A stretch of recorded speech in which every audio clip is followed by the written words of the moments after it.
ہاتھ پہلو سے ہٹایا نہیں جاتا بابا،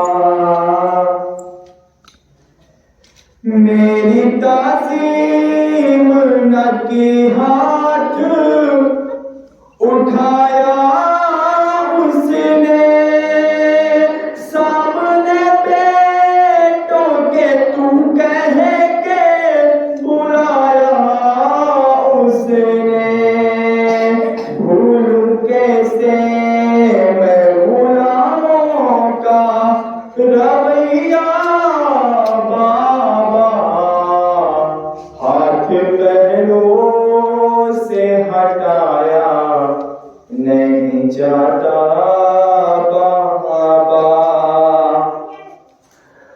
اب وہ دربار کہاں بابا میرے قابل ہے، میرا قاتل بھی وہی ہے جو تیرا قاتل ہے،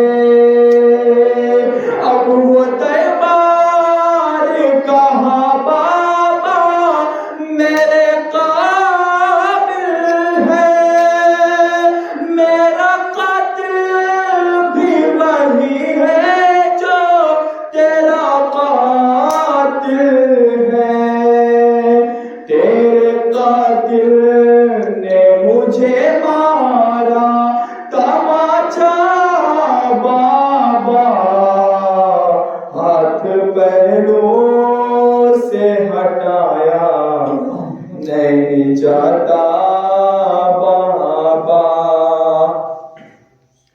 یہ نہ سوچا کہ نبی آ کے جہاں رکتے تھے، جہاں حسنین و علی شام و سحر جھکتے تھے، تیری زہرا پہ وہ دروازہ گرایا بابا، ہاتھ پہلو سے ہٹایا نہیں جاتا بابا،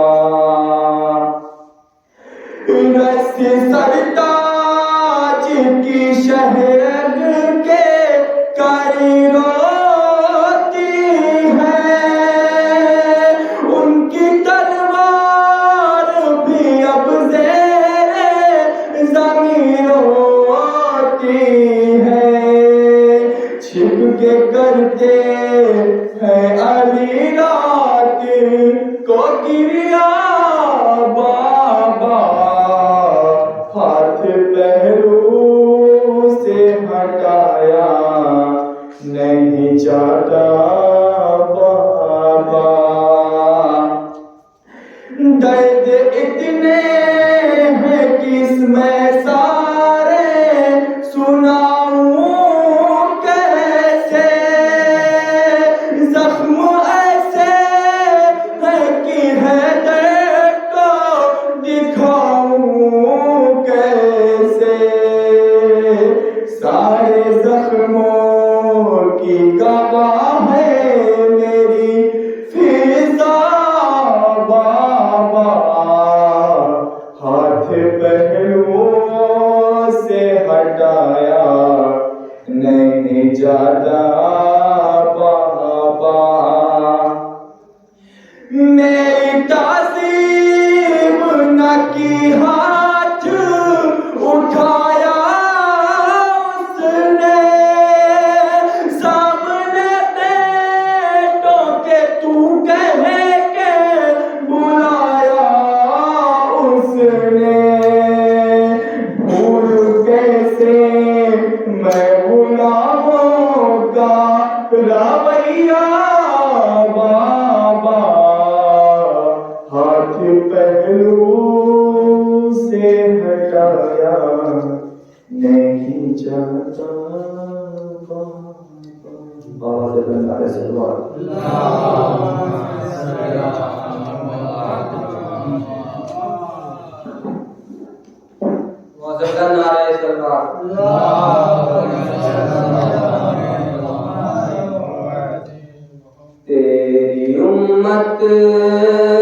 نے میرے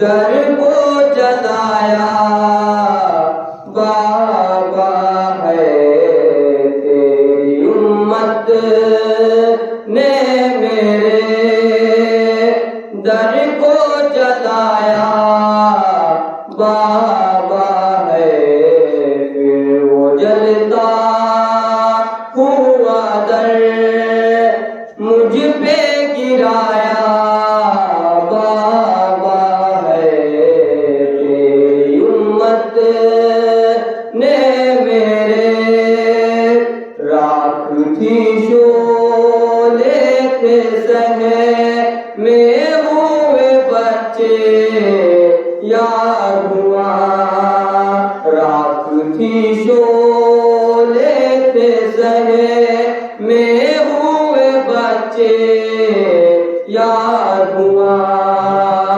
میرے آنگن میں تھا ایک شام غریبا کا سما میرے آنگن میں تھا ایک شام غریبا کا سما در ہٹا کر مجھے بھی زانے اٹھایا بابا ہے تیری امت نے میرے در کو جلایا بابا ہے پھر وہ جلتا ہوا در مجھ پہ گرایا بابا ہے پھر وہ جلتا ہوا در لوٹ کر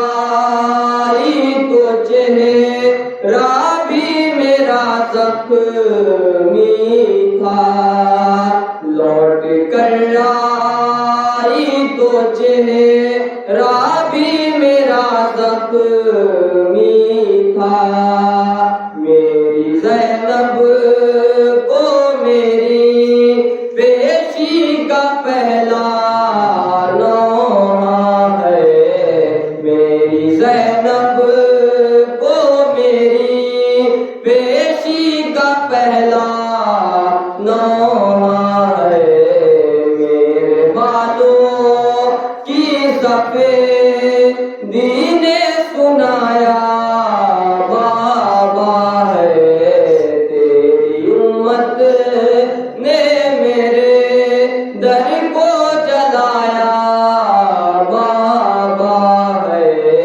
تیری امت نے میرے لے چلے قیدی بنا کر جو علی کو دشمن لے چلے قیدی بنا کر جو علی کو دشمن میں نے چھوڑا نہیں ہے در کی ابا کا دامن میں نے چھوڑا نہیں ہے در کی ابا کا دامن تازیانوں نے مگر مجھ سے چھڑایا بابا ہے تیری امت نے میرے بہت نعرے صلوات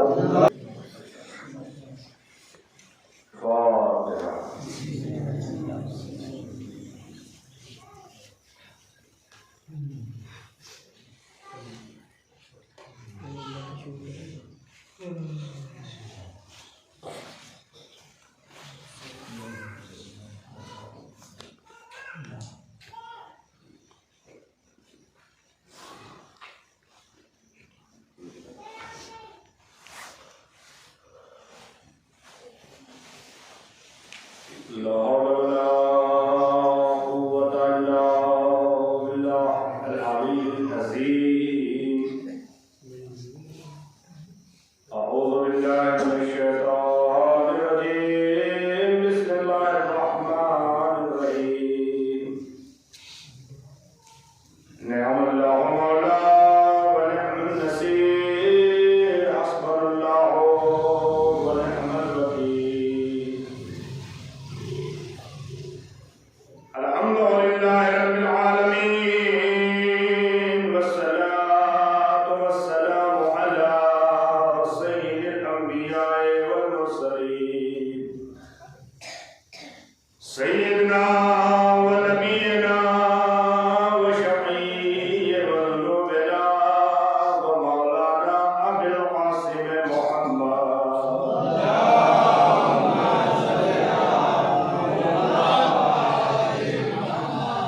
وآله الطيبين الطاهرين المعصومين المظلومين أما بعد فقد قال الله تبارك وتعالى في محكم كتابه المجيد وهو أصدق الصادقين بسم الله الرحمن الرحيم قال رسول الله صلى الله عليه وآله وسلم الفاطمة بضعة مني الفاطمة أم أبيها الفاطمة والسيدة الفاطمة الطاهرة الفاطمة الرازية الفاطمة المرضية الفاطمة أو الحورة الإنسية الفاطمة العذراء الفاطمة الرسول بنت رسول الفاطمة العابدة الفاطمة الساجدة الفاطمة الطاهرة الفاطمة الراكية الفاطمة الطيبة الفاطمة المحدثة الفاطمة المحدثة الفاطمة الطيبة الفاطمة الزكية الفاطمة المحدثة الفاطمة البتول الفاطمة بضعة الرسول الفاطمة بضعة مني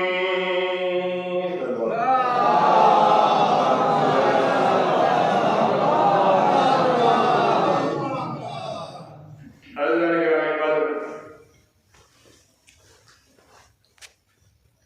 نوجوان دوستان عزیز قوم کے چھوٹے بچوں و بزرگان قوم ملت صدیقہ طاہرہ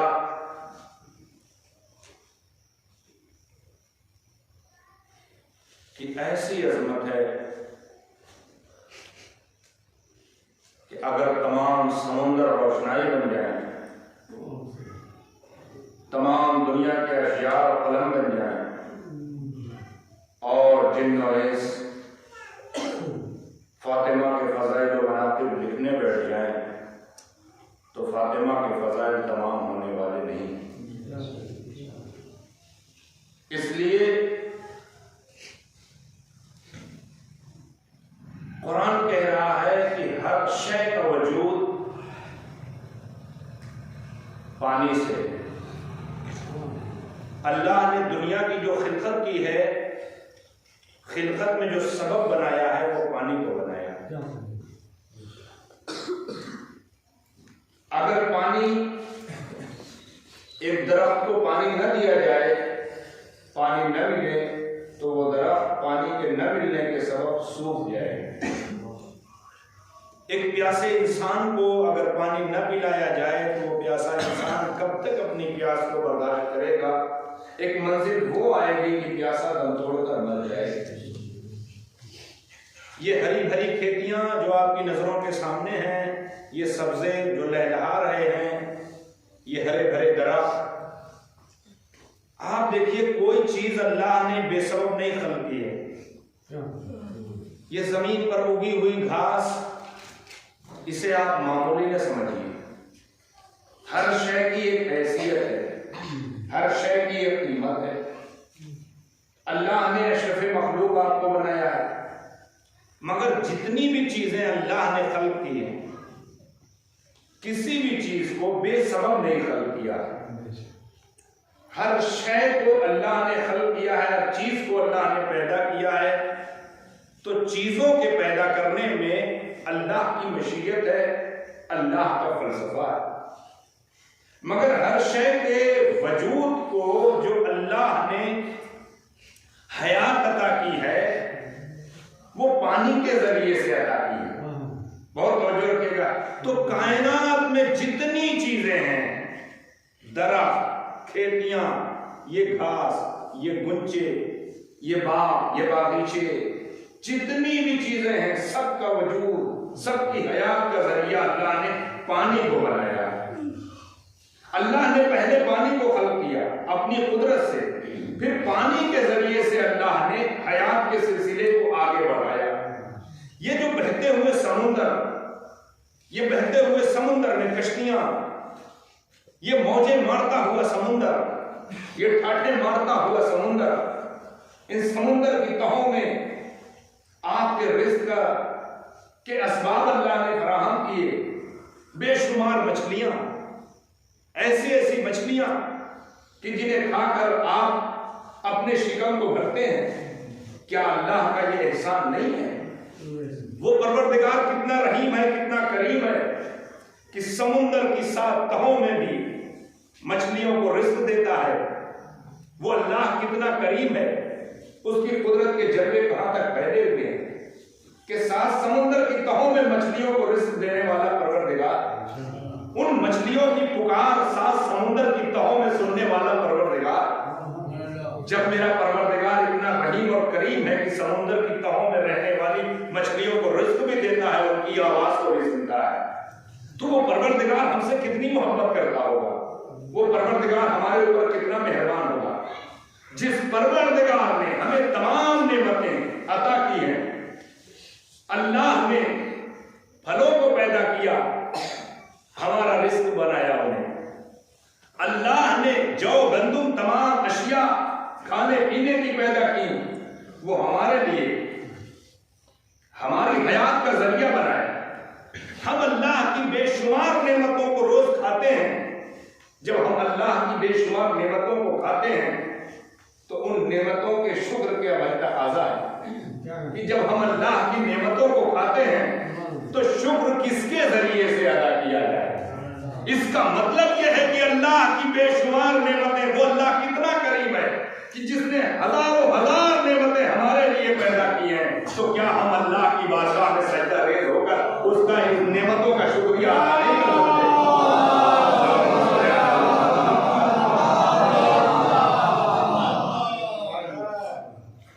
اچھے اور سچے اور مخلص بندے ہونے کا تقاضا یہی ہے کہ ہم اس کی نعمتوں کا شکریہ ادا کریں.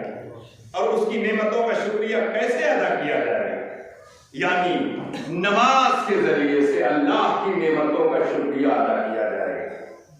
اپنی زمین کو سجدہ خالق میں رکھ کر اللہ کی نعمتوں کا شکریہ ادا کیا جائے. جو لوگ اللہ کی عبادت نہیں کرتے ہیں، گویا وہ اللہ کا شکر ادا نہیں کر رہے ہیں.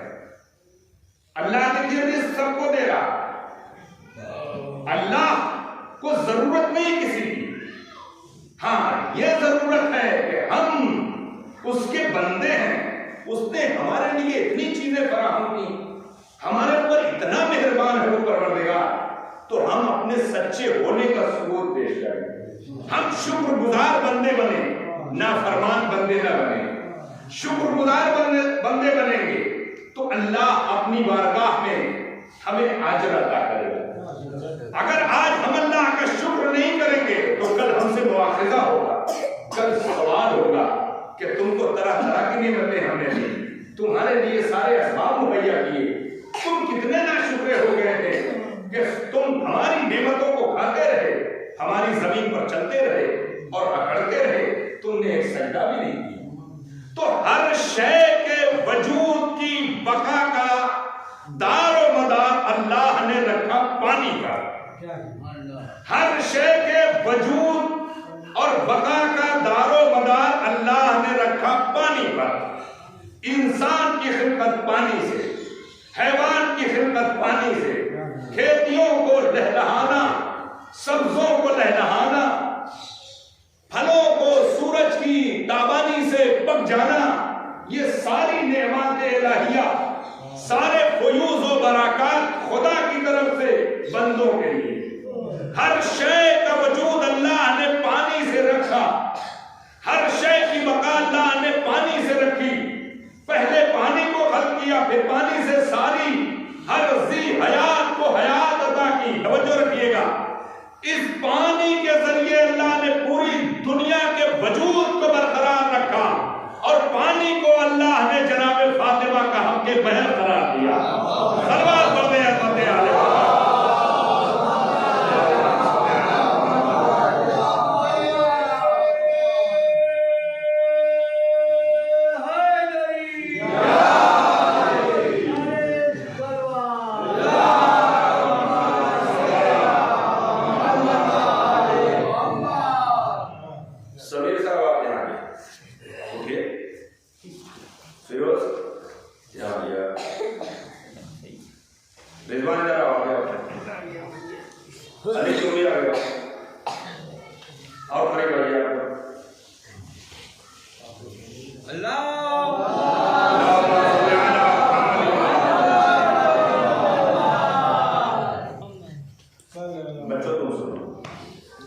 ہر شے کے وجود کی بقا کا نام پانی. پہلے اللہ نے پانی کو خلق کیا، پانی کے ذریعے ہی اللہ نے سب کی حیات کا ذریعہ قرار دیا. پانی کہتے ہیں کہ دنیا میں 3 حصہ پوری دنیا میں پانی ہے، اور 1 حصہ زمین ہے، اس میں آبادیاں ہیں، درخت، شجر، کھیتیاں، سب کچھ. 1 حصے اور 3 حصہ پانی. پانی سے ہی سب کی بقا، پانی سے ہی سب کا وجود. یہ آپ بہتر جانتے ہیں. یہ اتنی واضح چیز ہے کہ ایک چھوٹا سا بچہ بھی سمجھ لے گا کہ پیاس کتنی دیر تک، کتنے دن تک آپ برداشت کر سکتے ہیں. پانی نہ ملے تو آپ بھی مر جائیں. پانی نہ ملے تو کسی کا وجود برقرار نہیں رہ سکتا. اب اللہ کا احسان آپ دیکھیے، یعنی ہر شے پہ جناب فاطمہ کا احسان ہے. ایک ایک ذرے پر جناب فاطمہ کا احسان ہے. اب کون جناب فاطمہ کی معرفت حاصل کرتا ہے، کون ان کے حق کو پورا کرتا ہے؟ توجہ رکھیے کہ آپ خوش نصیب ہیں کہ آپ کے دل میں جناب فاطمہ کی محبت ہے. ہر شخص کی گردن پر جناب فاطمہ کا احسان ہے، اس لیے کہ اللہ نے پوری دنیا کے پانی کو جناب فاطمہ کا مہر قرار دیا.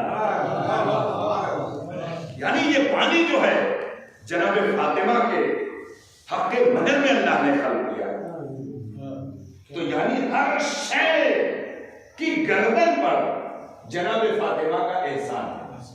یعنی اللہ نے جناب فاطمہ کو اتنا عظیم بنایا، ایسی فضیلت آپ کو دی ہے کہ جس پانی سے پوری دنیا کا وجود ہے، یہ بہتے ہوئے سمندر فاطمہ کے ہیں، یہ بہتے ہوئے دریا فاطمہ کے ہیں. پوری دنیا کا پانی فاطمہ کے حق مہر میں رکھا ہے. یہ سورج کی روشنی جو آپ کو روشنی دیتی ہے، یہ سورج کی تابانیوں کی وجہ سے کھیتیاں پک جاتی ہیں، سورج کی وجہ سے پھل پک جاتے ہیں. جن زمینوں پر دھوپ نہیں پڑتی ہے وہاں کی کھیتیاں اچھی نہیں ہوتی. کتنا کریم ہے وہ پروردگار کہ اس نے، سورج کیا ہے؟ سورج مخلوق ہے، سورج مخلوق ہے. ایک دن ہو رہا ہے کہ جب محشر تو سورج کی چادر لپیٹ دی جائے گی، سورج کا وجود ختم ہو جائے گا.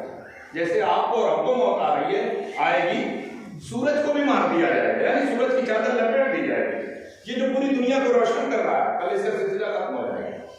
یہ چاند جو رات کے وقت میں ٹھنڈی ٹھنڈی روشنیاں عطا کر رہا ہے، یہ آسمانوں کے دامن پر جو یہ ستارے کو انہیں کی طرح سے روشنیاں بھی پھیر رہے ہیں، سب ختم ہو جائیں گے، سب ختم ہو جائیں گے۔ قرآن کہہ رہا ہے کہ جنت میں سورج نہیں ہوگا، جنت میں چاند نہیں ہوگا۔ روایت ہے ابن عباس سے کہ جنت میں نہ سورج ہوگا نہ چاند ہوگا، سورج کا سلسلہ قیامت کے وقت ختم کر دیا جائے گا۔ اور جنت کا حصہ بہت مرتبہ میں پڑھ چکا ہوں، ایک سچے مومن کا حصہ جنت میں اس دنیا سے بڑا ہوگا۔ ایک سچے علی کے شیعہ کا، سچے علی کے شیعہ کون ہے؟ اس منزل پر معرفت حاصل کر کے آپ بھی پہنچیے، آپ اپنے نفس کو اتنا پاکیزہ کیجیے۔ جناب سلمان رسول اللہ کے مولا علی کے صحابی ہیں،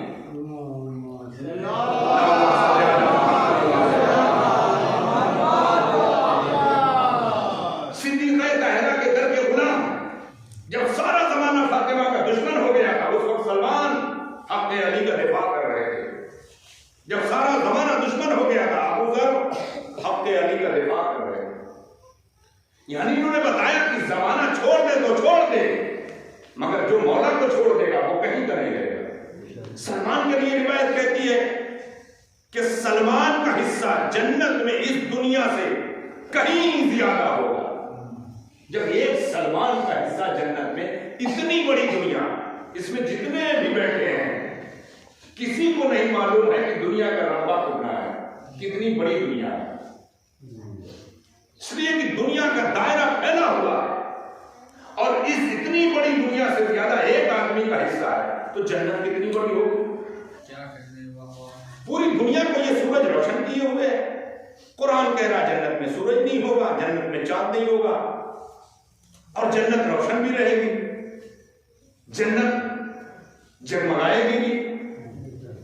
روایت کہتی ہے اہل جنت کون ہوں گے؟ خالص اللہ کے بندے، مخلص اللہ کے بندے، مومنین، صالحین، شہداء اسلام، شہداء کربلا۔ توجہ رکھیے گا، مومنین، شیعیان علی، شیعیان اہل بیت، یہ جنت میں ہوں گے۔ اور کہتے ہیں سورج نہیں ہوگا، چاند نہیں ہوگا، ستارے نہیں ہوں گے۔ آپ کو جو روشنی مل رہی ہے چاند کے ذریعے، سورج کے ذریعے، ستاروں کے ذریعے، یہ سب جنت میں کچھ بھی نہیں ہوگا۔ قرآن نے بھی کہا ہے کہ اہل جنت میں سورج نہیں دیکھیں گے، چاند نہیں دیکھیں گے، تو پھر یہ روشنیاں جنت میں کہاں سے آئیں گی؟ کہتے ہیں اہل جنت ایک مرتبہ اپنے سروں کو اٹھائیں گے، نور کا ایک قبہ دیکھیں گے، نور کا ایک محراب دیکھیں گے۔ اہل جنت، مومنین، صالحین، شیعیان اہل بیت، شہداء اسلام، شہداء کربلا، ان لوگ جنت میں، یہ لوگ رہیں گے، مومنین۔ اور کہتے ہیں جنت میں نہ سورج ہوگا، نہ چاند ہوگا، نہ ستارے ہوں گے۔ جنت کا دائرہ لا محدود ہوگا، سوائے رسول اور اہل بیت رسول کے کسی کو نہیں معلوم۔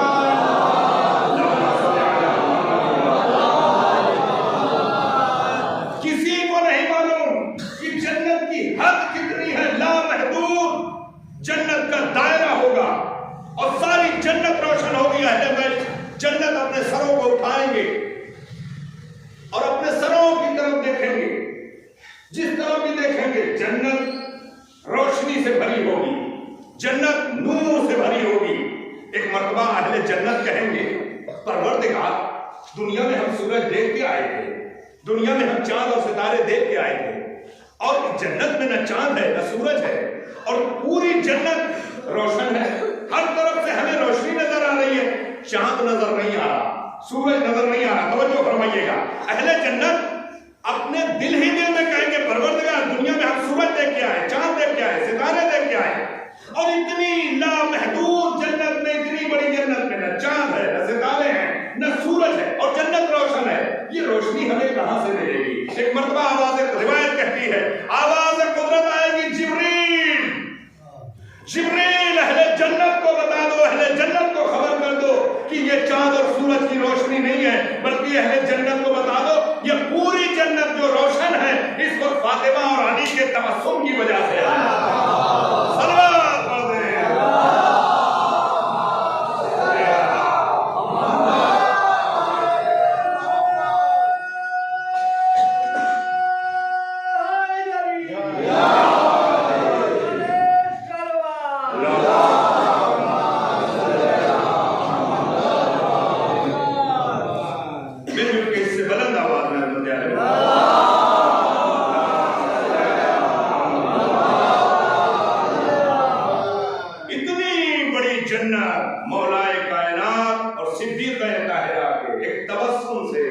ساری جنت روشن ہو جائے گی.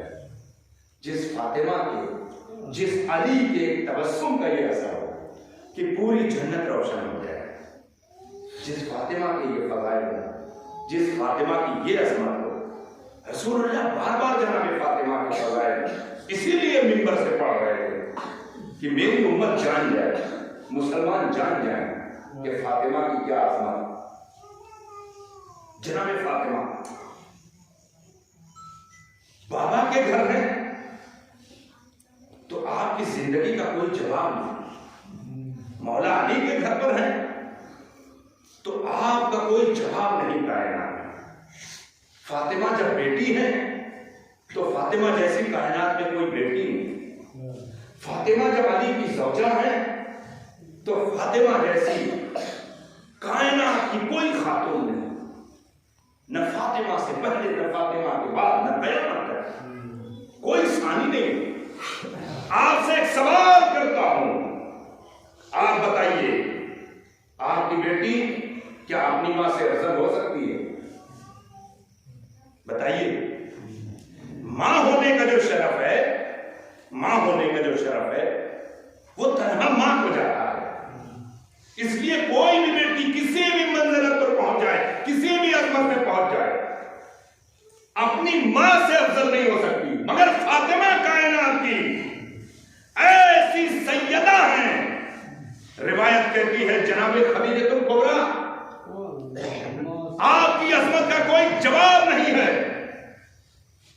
رسول اللہ فرماتے تھے جناب خدیجہ الکبریٰ کے لیے کہ خدیجہ الکبریٰ ایسی نیک اور صالح میری زوجہ ہیں کہ جن کی وجہ سے اسلام پھیلا، جن کی دولت کی وجہ سے اسلام کامیاب ہوا. خدیجہ الکبریٰ وہ ہیں جنہوں نے مجھے پوری زندگی سکون دیا، جنہوں نے اپنے مال کو میرے قدموں میں ڈال دیا اور خیرات کر دیا اسلام کے نام پر. جناب خدیجہ الکبریٰ سرمایہ دار بیوی تھی. مسلمانوں کی گردنوں پر فاطمہ کی مادر گرامی کا احسان ہے.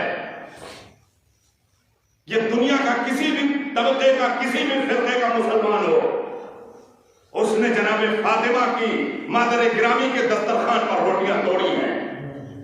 ہر شخص کے نوالے پر جناب خدیجہ الکبریٰ کا احسان ہے. مال کا مال اسلام کی راہ میں خیرات کر دیتی تھی بیوی.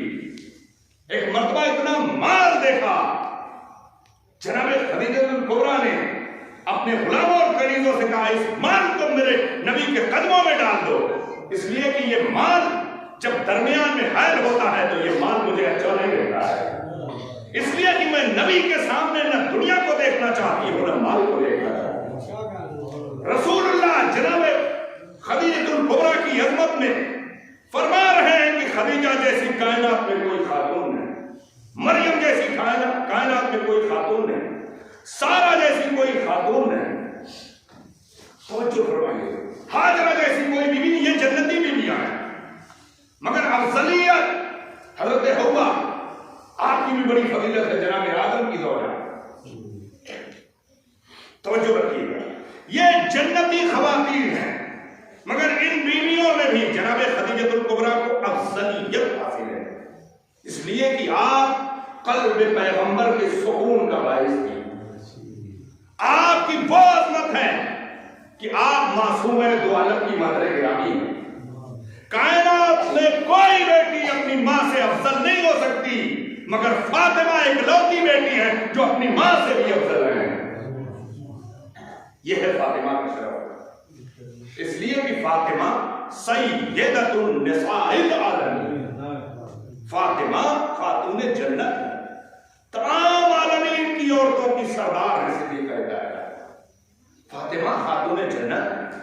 بغیر فاطمہ کی مرضی کے کوئی جنت میں نہیں جا سکتا. روایت کہتی ہے اصحاب رسول، دیکھیے ایک جملہ آپ کے ذہنوں میں رہے، کسی بھی مسلمان کے پاس جائیے آپ تو اس کو صحابہ کے علاوہ کوئی یاد بھی نہیں آتا. صحابہ صحابہ صحابہ صحابہ کے علاوہ مسلمانوں کو کوئی یاد ہی نہیں ہے.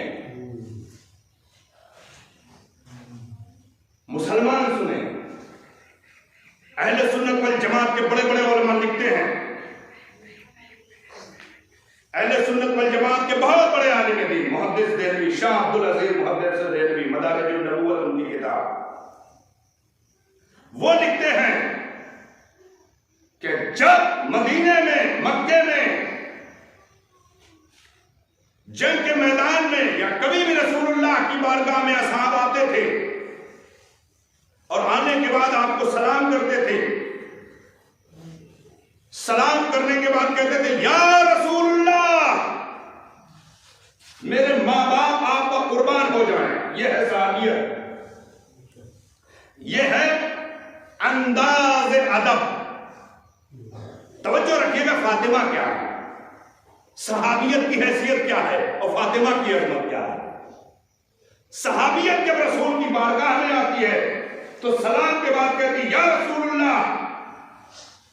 یہ اہل سنت والجماعت کے عالم اپنی کتاب میں لکھ رہے ہیں۔ شاہ عبدالعزیز محدث دہلوی 300 سال پہلے گزرے ہیں، بڑے عالم گزرے ہیں اہل سنت والجماعت کے، خاندانی مولوی تھے، بہت مولوی گزرے ہیں ان کے خاندان میں، بہت محدث گزرے ہیں۔ وہ اپنی کتاب میں کہتے ہیں کیا ہے صحابیت، مسلمانوں کو بتائیے، ہر دم صحابیت، صحابیت کا دم بھرنے والے مسلمانوں کو بتائیے۔ تمہارا عالم لکھ رہا ہے کہ صحابیت کی یہ حیثیت ہے، صحابیوں کی یہ حیثیت ہے۔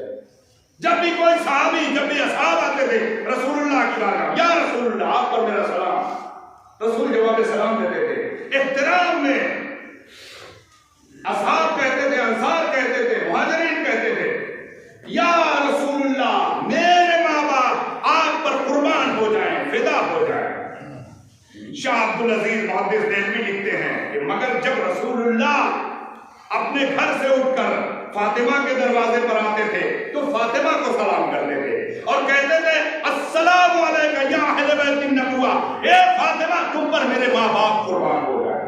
یہ ہے فاطمہ کہ رسول کے اوپر ساری کائنات سبتے ہو رہی ہے اور رسول اللہ فرما رہے ہیں فاطمہ تم پر محمد کا سلام، اور اے میری پیارے جگر فاطمہ تم پر میرے ماں باپ قربان ہو جائیں۔ وہ کہتے ہیں کیوں رسول اللہ کہتے تھے؟ رسول اللہ امت کو بتا رہے تھے کہ فاطمہ نبوت سے الگ نہیں ہے، فاطمہ نبوت کا جز ہے۔ صلوات پڑھ دیں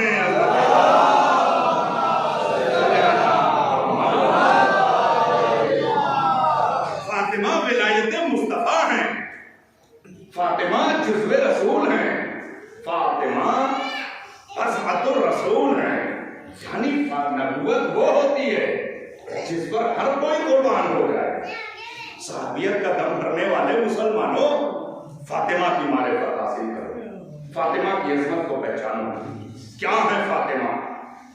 جنگ احد ہو رہی ہے، سنیے روایتیں، سنیے فاطمہ کی فضیلت۔ نوجوانوں تم توجہ سے سنو، توجہ سے نہیں سنتے تم لوگ، چاہے جتنا کہا جائے، تم لوگ تو اپنی دنیا میں کھوئے رہتے ہو۔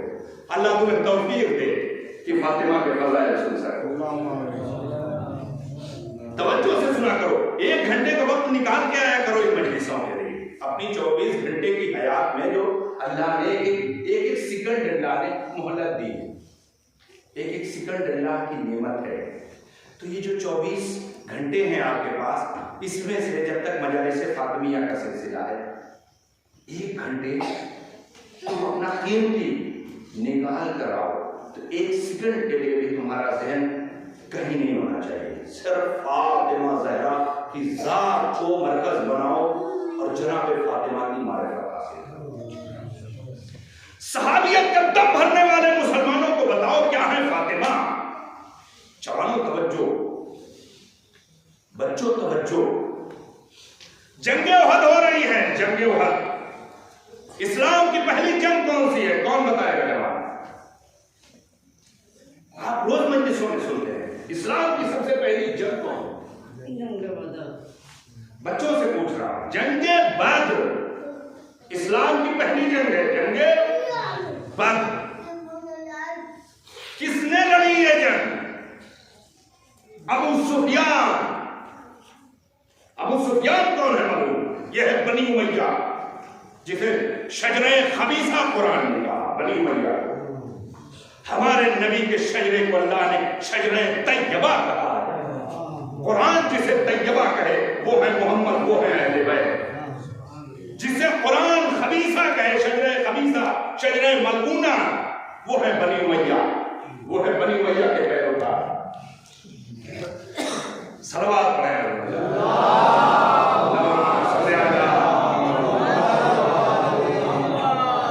توجہ۔ شجرہ ملعونہ کون ہے؟ بنی امیہ۔ شجرہ طیبہ کون ہے؟ رسول اللہ اہل بیت اطہار علیہ السلام۔ ابو سفیان نے رسول سے جنگ لڑی، بنی امیہ قتل کیے گئے، اسلام کا پرچم لہرایا۔ کس کی وجہ سے لہرایا؟ علی ابن ابی طالب کی وجہ سے۔ علی ابن ابی طالب کی وجہ سے اسلام کی پہلی جنگ کامیاب ہوئی۔ جب یہ بنی امیہ ہار گئے تو انہوں نے منصوبہ بندی کی، شکست کھا گئے تو منصوبہ بندی کی کہ ہم رسول سے پھر جنگ کریں گے۔ پھر دوسری جنگ ہوتی ہے 2 ہجری میں، جنگ احد۔ بدر پہلی ہجری میں، دوسری جنگ احد۔ تیاری کے ساتھ بنی امیہ آئے، پورا لشکر لے کے ابو سفیان ملعون آیا، پورے مکے کے مشرکوں کو جمع کیا ہے، عرب کے دور دور کے بڑے بڑے پہلوانوں کو پیسے دے کر لایا ہے۔ جنگ احد شروع ہوئی، جتنے راستے دوسرے شہروں سے آتے جاتے تھے، رسول اللہ نے جنگ کی ترتیب مرتب کی۔ مولا کہا 50 لوگوں کو رسول اللہ نے، ایک جگہ تھی جسے درہ کہتے ہیں، وہاں کہا کہ تلواریں لیے ہوئے کھڑے رہو، جب تک میں تم سے نہ کہوں جب تک تم یہاں سے ہٹنا نہیں۔ یہ کس سے رسول اللہ کہہ رہے ہیں؟ اپنے صحابیوں سے کہہ رہے ہیں۔ ان باتوں کو نوجوانوں اپنے ذہنوں میں رکھو تاکہ تم سے کوئی بات کرے تو اسے بتاؤ کہ صحابیت کی اوقات کیا ہے، صحابیت کی حیثیت کیا ہے، اسلام کو کس نے بچایا ہے۔ آج یہ دنیا میں جو اسلام ہے یہ کس نے بچایا ہے؟ مسلمان کو صحابیوں کے علاوہ کوئی یاد نہیں۔ صحابیوں کی حیثیت کیا ہے؟ رسول اپنے صحابیوں سے کہہ رہے ہیں کہ دیکھو اسلام کا دشمن ہے سارا زمانہ، بنی امیہ، اسلام کے مقابلے میں بڑا لشکر آ رہا۔ جنگ بدر میں کل 313 آدمی رسول اللہ کے ساتھ تھے، 313 آدمی، ادھر سے 1000۔ اس جنگ میں 1000 اسلام کے سپاہی ہیں، ادھر سے 5000 3000۔ تعداد کے اعتبار سے کفر کی تعداد بہت ہے، اہل اسلام کی تعداد مختصر ہے، مگر قرآن کہہ رہا ہے کہ ایمان مضبوط ہو تو ایمان غالب آتا ہے، کفر آتا ہے۔ رسول کے ساتھ اصحاب رسول ہیں۔ دیکھیے کچھ سچے صحابہ جو رسول اللہ کے تھے، ایماندار صحابہ جو تھے، ان کے ایمان کتنے قوی تھے کہ پتھر اپنی زمینوں سے تو ہٹ گئے مگر ان کے قدموں میں لرزش نہ ہوئی۔ کتنا اعتماد تھا، کتنا بھروسہ تھا سلمان و ابو ذر، عمار اور مقداد کو رسول اللہ پر۔ رسول نے 50 آدمیوں سے کہا میری طرف دیکھو جوانوں، اس درے سے ہٹنا نہیں جب تک میں نے کہوں۔ حکم رسول ہے، یعنی جان چلی جائے تو کیا کہلاؤ گے؟ رسول اگر میدان جنگ میں کسی سے کہہ دیں یہاں کھڑے رہیے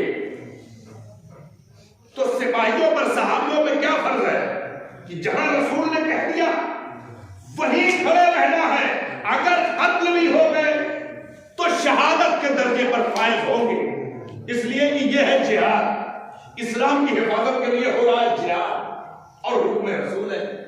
صحابیت کی حیثیت کیا ہے؟ دیکھیے رسول نے کہہ دیا تھا تو یہ جو 50 آدمی تھے، دیکھیے صحابیت کا معیار کا، جس نے رسول اللہ کو دیکھ لیا وہ بھی صحابی۔ یہ تو جنگ میں آئے تھے نا، رسول کے ساتھ آئے تھے نا، نصرت کرنے آئے تھے نا، مدد کرنے آئے تھے، اسلام کو بچانے آئے تھے، تو یہ تو ہوئے صحابی رسول، یہ ہوئے ناصر رسول، یہ ہوئے اصحاب رسول، یہ ہوئے انصار رسول۔ رسول نے کہا ہے لہذا وہیں کھڑے رہنا چاہیے تھا۔ جنگ شروع ہوئی،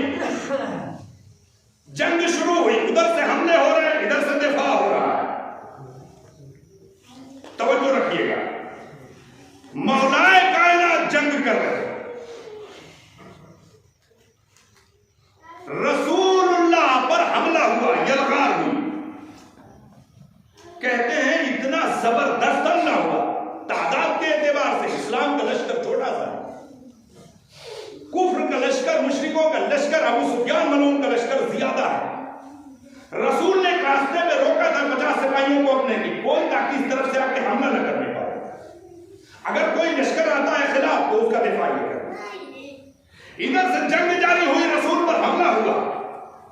روایت کہتی ہے رسول اللہ کے اوپر تلوار پڑی، آپ کے دندان مبارک شہید ہو گئے۔ جیسے ہی رسول اللہ پہ حملہ ہوا آپ زمین پہ آ گئے، آپ کے دندان مبارک شہید ہو گئے۔ مولا علی تلوار چلا رہے، ادھر سے شیطان نے آواز دی ماتا محمد، ماتا محمد، محمد قتل کر دیے گئے، محمد قتل کر دیے گئے۔ آواز کس کی ہے؟ شیطان کی۔ شیطان کی آواز پر یہ جو 50 صحابی تھے بھاگے۔ یہ ہے صحابیت جو شیطان کی آواز پر بھاگ رہی ہے۔ رسول نے کیا کہا ہے؟ جب تک میں نہ کہوں یہاں سے کوئی نہیں جائے گا۔ جیسے ہی وہ 50 بھاگے، ادھر سے دوسرے لشکر نے آ کر حملہ کر دیا مسلمانوں پر، سارے مسلمان بھاگ گئے۔ روایت کہتی ہے سب سے پہلے بھاگنے والوں میں عمر ابن خطاب، ابو بکر ابن ابی قحافہ، سب سے پہلے بھاگنے والوں میں یہ دو۔ مسلمان صحابہ کرتا ہے، رسول کو جنگ میں چھوڑ کے بھاگ آئے، کفر کا لشکر ٹوٹ پڑا، جنگ میں کوئی نہیں، سچے چند خالص سلمان، ابو ذر، مقداد، عمار، یہ رسول کے صحابی مولا کائنات دونوں ہاتھوں سے تلوار چلا رہے۔ اور سنیے گا مولا کائنات کیا فرما رہے ہیں؟ بھاگتے ہوئے لشکر تھے، اپنے بھاگتے ہوئے لشکر تھے، یہ جو اسلام کی مدد کے لیے آیا تھا۔ روایت کہتی ہے مولا علی گھوڑے کی پشت پہ بیٹھے ہوئے ایک ہاتھ سے تلوار چلا رہے ہیں اور ایک ہاتھ سے رسول اللہ کو اٹھایا اور بلند کیا، اور رسول اللہ فرما رہے ہیں انا حیون، انا حیون، میں زندہ ہوں، میں زندہ ہوں۔ یعنی اے مسلمانوں، شیطان کی آواز میں نہ بھاگو، تمہارا رسول زندہ ہے، تمہارا رسول زندہ ہے۔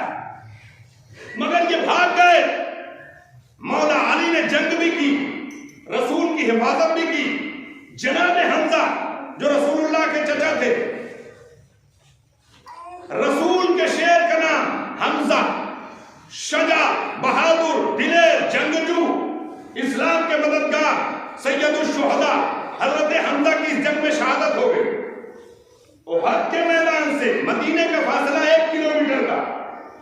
جب یہ خبر پہنچی کہ حمزہ شہید ہو گئے، رسول اللہ زخمی ہو گئے، روایت کہتی ہے جناب صفیہ جو رسول اللہ کی پھوپھی تھی بے چین ہو گئے۔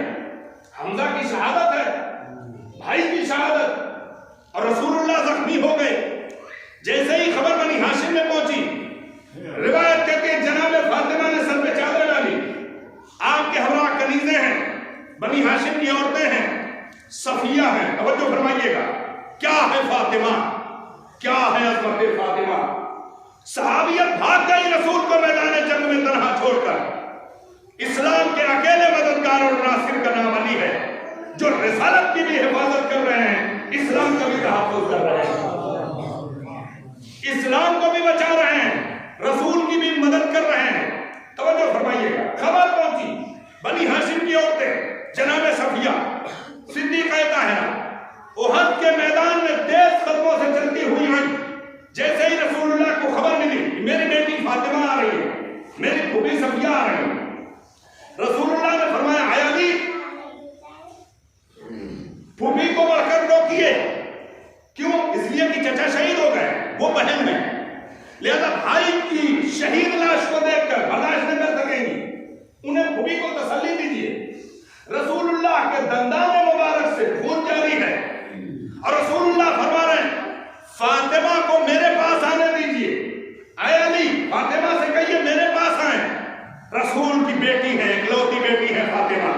رسول اللہ بتا رہے ہیں کیا حیثیت ہے فاطمہ کی میری نظر میں، پھوپھی کو سنبھالیے، فاطمہ کو میرے پاس آنے دیجیے۔ صدیقہ طاہرہ پہنچی بابا کے پاس، کیا دیکھا؟ دہنے مبارک سے خون جاری ہے، شدت سے گریہ کیا اور آپ نے اپنی قبا کے جیب سے ایک رومال نکال کر بابا کے دہنے مبارک سے خون صاف کرتی جاتی ہیں اور روتی جاتی ہیں اور فرماتی ہیں وائے ہو اس پر جس ملعون نے میرے بابا کے دہنے مبارک کو زخمی کیا۔ عزیزان ایمان، جناب فاطمہ رسالت کی مددگار ہے، جناب فاطمہ جزو نبوت ہیں۔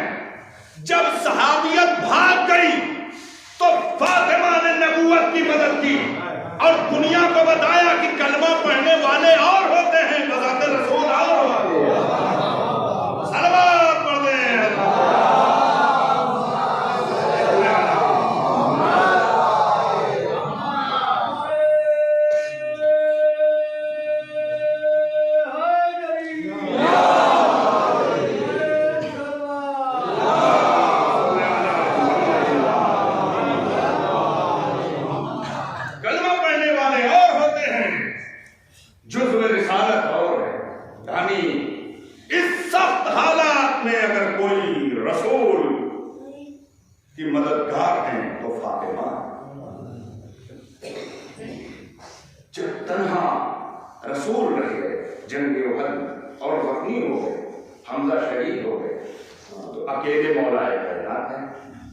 مسلمانوں آپ سمجھو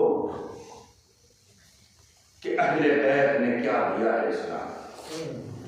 اہل بیت نے اپنا لہو دیا ہے اسلام، اہل بیت نے اپنا گھر لٹایا ہے اسلام، اہل بیت نے اپنے وجود نوری کو اسلام کی راہ میں شہید کر دیا۔ اگر اہل بیت رسول نہ ہوتے تو آج یہ اسلام نہ ہوتا۔ آج یہ مسجدوں سے اللہ اکبر کی جو صدائے تکبیر بلند ہو رہی ہے، آج جو یہ قرآن کی عظمت، کعبے کا وقار، حج کا تقدس، روزوں کی عظمت، دین الہیہ، شاعر اللہ کا وقار بچا ہوا ہے، یہ فاطمہ کی وجہ سے، یہ علی کی وجہ سے، یہ حسین کی وجہ سے، یہ بیت رسول کی وجہ سے، یہ رسول اللہ کی وجہ سے ہے، یہ آل رسول اللہ کی وجہ سے۔ ارباب اللہ، ایمان والو، اے حسین کے شیخ، اے فاطمہ کے دوسرا دارو، تمہیں معلوم ہے فاطمہ کتنی مظلومہ ہے؟ تمہیں معلوم ہے فاطمہ کے غم پر آسمان رو جائے، فاطمہ کی مصیبت پر زمین روئی، فاطمہ کے گریے پر ملائکہ روئے، فاطمہ کے غم میں عرش الہی لرز گیا ہے، عرش الہی لرز گیا ہے۔ فاطمہ کا غم ایسا غم تھا، آپ تصور کیجیے، ہم پڑھ دے رہے ہیں، آپ سن لے رہے ہیں، ذرا تصور کیجیے، اور ذرا 1400 سال پہلے تصور کیجیے، روایتوں کو پڑھیے، وہ بھرا ہوا مسلمانوں سے مدینہ، ابھی چند دن ہوئے رسول اللہ کی شہادت کو، ابھی تو 3 روز گزرے ہیں، ابھی تو رسول کا کفن بھی میدان میں ہوا، اور فاطمہ کے دروازے پر آگ جمع کی جا رہی ہے، فاطمہ کے دروازے پر لکڑیاں جمع کی جا رہی ہیں۔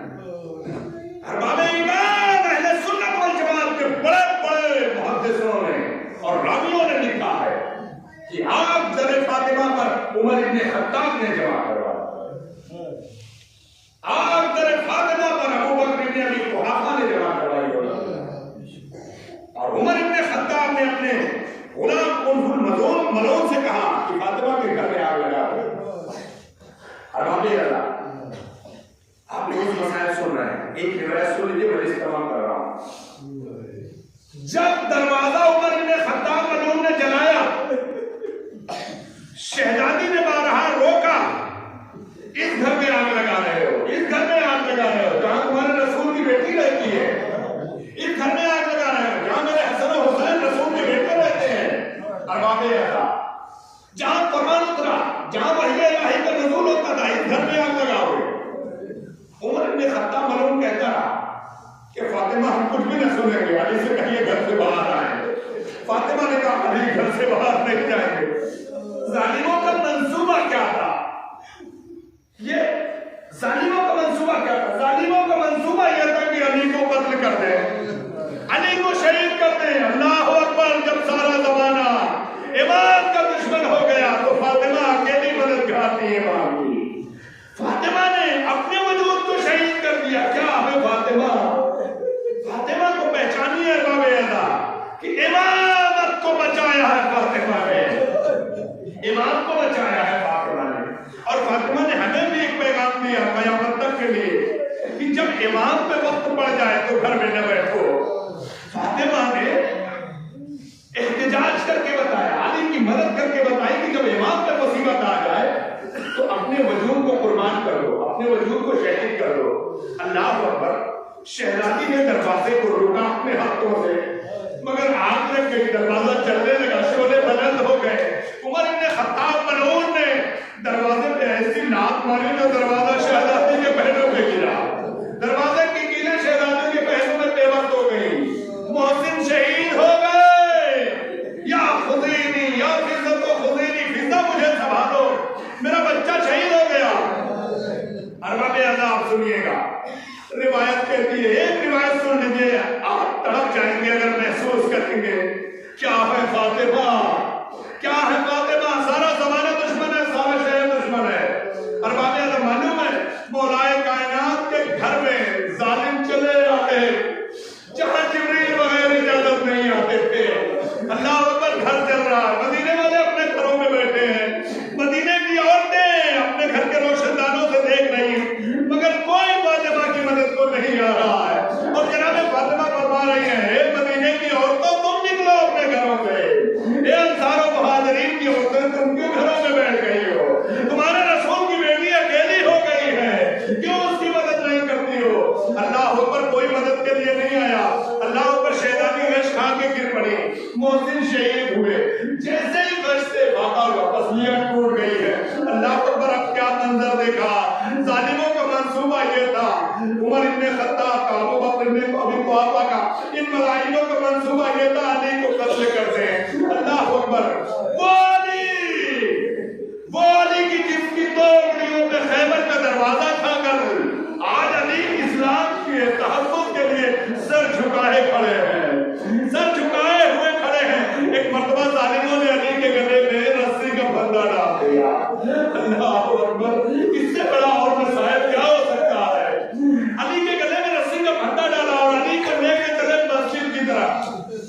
اب جو فاطمہ کو ویسے واقعہ کو فرماتی ہیں اسماء, فضا, ام احمد, ابو الحسن کہاں ہے؟ شہزادی ظالم علی کو گلے میں رسی کا پھندا ڈال کے مسجد کی طرف لے گئے. اللہ اکبر. شہزادی نے فرمایا فضا میری چادر لاؤ. فضا نے شہزادی کے سر پہ پاؤں تک چادر ڈالی. شہزادی کی پسلیاں ٹوٹ گئی ہیں, شہزادی ٹھیک سے چل نہیں سکتی ہے. حسن و حسین تڑپ رہے ہیں, کمسنی کا عالم ہے, زینب بنت کلثوم تڑپ رہی ہے. ارباب اعلیٰ حسن و حسین ماں کے ہمراہ ہیں, ماں کے ساتھ ہیں. فضا ام احمد اسماء بنت عمیس شہزادی کے ساتھ ہیں. ایک مرتبہ شہزادی کہتی ہیں فضا مجھے سہارا دو, فضا مجھے سہارا دو. فضا نے سہارا دیا. شہزادی آئی بابا رسول اللہ کی قبر کے پاس.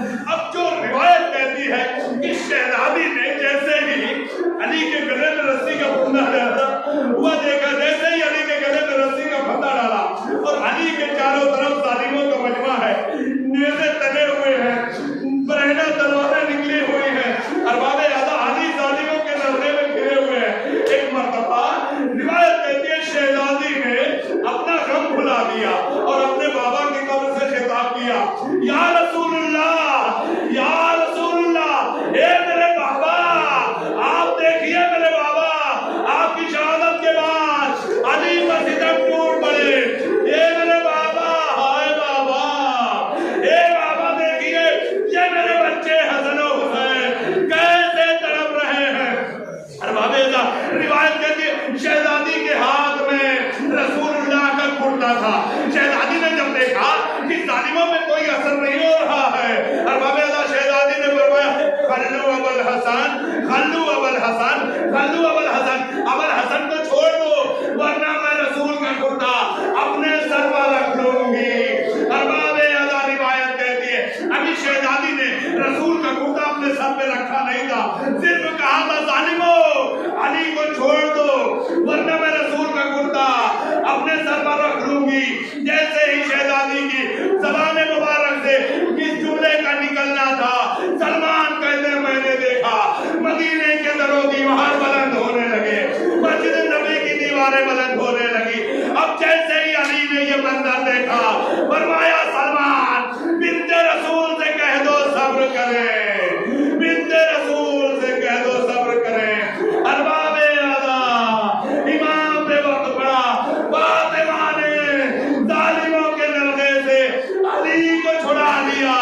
ہائے کربلا کا بیدار, ہائے حسین کا خشک گلا, دلے سے نبی حسن زینب کی بریا, اے عمر سعد ملون میرا بھیا 3 دن کا پیاسا ہے, میرا بھیا 3 دن کا. وسيعلم الذين ظلموا يوم على لعنة الله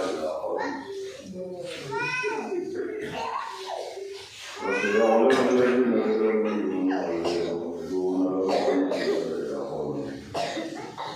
پروردگار تیری بارگاہ میں دعا گزارش ہے سجائے فریاد میرے مالک میرے معبود میرے پالنے والے ہماری اس مختصر سی عبادت کو اپنی بارگاہ میں شرف عبودیت میں فرما. پروردگار یہ سب در فاطمہ کے نوکر ہیں جو یہاں بیٹھے ہوئے ہیں. پروردگار ان کی جان مال عزت آبرو کی حفاظت فرما. پروردگار ان عذران فاطمیہ کو اپنی بارگاہ میں سرخرو فرما. پروردگار زمانہ بڑا پورا شور شیعت کی حفاظت فرما. پروردگار اسلام کے پرچم کو سر بلند فرما. پروردگار مراجع کرام کو ذل قوم عنایت فرما. مقامات مقدسہ کی حفاظت فرما. پروردگار تو عظیم کریم اپنی رحمت خاص کنزور بھی شیعوں پر فرما.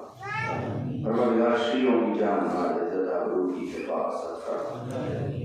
پروردگار دل بے قرار ہے, آنکھیں طرف بڑی ہیں, تیری بارگاہ میں گزارش ہے معبود اپنی حجت ہمارے آقا ہمارے مولا ہمارے سید ہمارے سردار آقا امام محمد نبی کے ظہور میں تعجیل فرما, تعجیل فرما, تعجیل فرما اور ہم سب کو ان کے آوان و انصار شمار فرما. ربنا تقبل منا انك انت السميع العليم.